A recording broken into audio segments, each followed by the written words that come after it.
What's up, YouTube? Today I'm going to show you some opportunity grafting. In this area we have wild pear trees, Bradford pears that have basically been spread around by the birds, and they are everywhere. We have fields full of them. On this property they just happen to grow thorns, which is totally awesome. So I was planning to just get rid of all of these trees until I realized they were pear trees. So I decided, since these all have probably 3 to 5 year old root system underneath them, I can probably do something useful with them. So all these pear trees are about 3 to 5 years old, and they have good root systems and they're well acclimatized to this area, and they just do well and they spread everywhere. So rather than just chop all these trees down and not get anything good out of them, I decided I would try grafting them. So I went and got a fruiting pear tree from a neighbor and took some scion wood from it last winter, and I put it into our refrigerator to store it, and then in April I grafted all these trees. I used two different kinds of grafts mainly to do this. The first one is a bark graft, and that is the one that I had the most success with. The other one is a cleft graft. There's tons of videos on YouTube, so I encourage you to look those up, but basically you just slit the bark and pull it back and stick your scion wood in there and tape it up. A cleft graft, you actually split the whole trunk of the tree, and then you can put 2 pieces of scion wood in there, and that was not near as successful as my bark graft trees. So I will show you those in a minute. Alright, here's one of the grafts that we did. I just pruned this one all up, as you can see, and this is somewhere in the neighborhood of 4 or 5 feet of vertical growth here. The tree itself is over 7 feet tall probably. So show you this graft a little bit. We can get it to focus, there we go. So you can see it's about as big as my thumb now, which is pretty significant improvement over how big it was when we first put it in there. So get a little bit closer there for you. So you can see there's a little bit of insect damage on here, probably Japanese beetles. They're pretty hard on a lot of the fruit trees around here, really hard on apples and plums, and this probably doesn't have the immune system that it will eventually.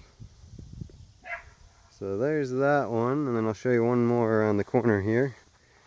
And these are all cedar trees or junipers, depending on where in the country you are. We call them cedars here.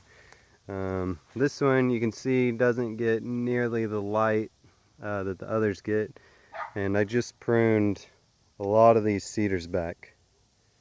So, and I've pruned off most of the suckers on this one too. Left a few nurse branches on there just to make sure all the juices are still flowing in there. And this one is probably 3 foot of vertical growth there. So not as much as the other one, but you can also see that the branch, the graft itself, isn't quite as significant as the other one. There's my thumb, so you can see it's not nearly as big, but it does appear to be relatively healthy, and it is growing. So, and then one more over here. This was just a mass of colliery pears, and you can see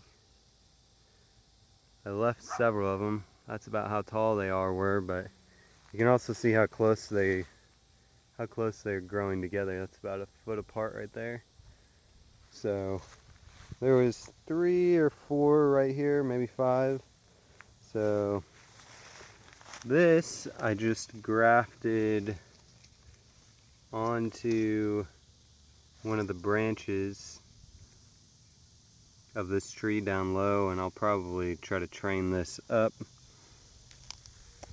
So probably about 1.5 feet of growth there on that. So I'll let that continue, and these are going to be too close together, so one of one of them is going to have to grow. So this one probably has 3 foot of vertical growth on it, and it's maybe a little bit bigger than the last one we looked at. But it's branching out fairly nicely, as you can see. So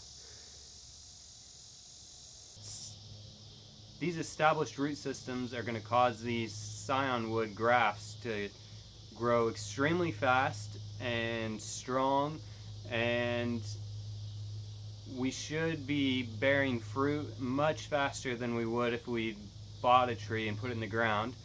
And this was nearly free. I spent maybe $20 on grafting material, and we grafted 9 trees this year just as an experiment, and I think 2 failed, so 7 out of our 9 all were success. Down by the swale there are a whole bunch of pear trees that we left in place to see if this would work, and so far it seems that it has. So next spring we will probably order some scion wood so we have a little more variety down there.